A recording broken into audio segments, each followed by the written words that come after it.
এটা তো দেখছি ইংরেজিতে লেখা, বাবা রে বাবা। আচ্ছা দেখি without divorcing,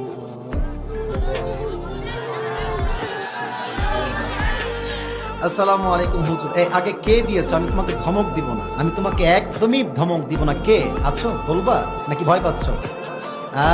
সোনামণি, দাল মে কুছ কালা তো জরুর হ্যায় ইহাঁ পে।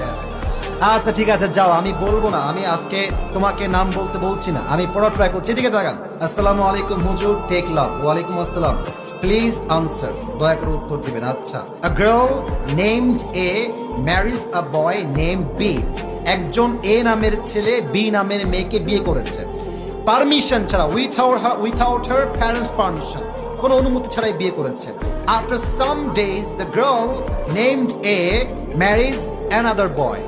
অর্থাৎ যেই মেয়েকে সেই প্রথম যুবক বিয়ে করেছিল, ওই মেয়েটা আরেক যুবককে বিয়ে করে ফেলেছে। এখন সে বলতেছে without divorcing the boy name B, অর্থাৎ আগে যেই যুবকের সঙ্গে বিয়ে হয়েছিল তাকে ডিভোর্স দেওয়া ছাড়াই এই মেয়েটা আরেক জায়গায় বিয়ে করেছে।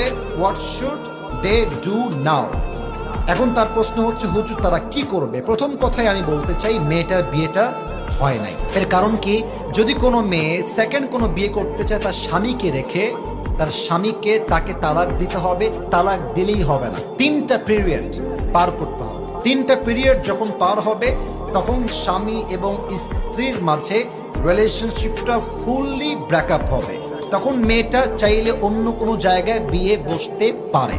এখন সে যে প্রশ্ন করেছে, এই প্রশ্ন হচ্ছে এমন হুজুর, সে ওই প্রথম ছেলেকে ডিভোর্স না দিয়ে আবার আরেক জায়গায় বিয়ে করেছে।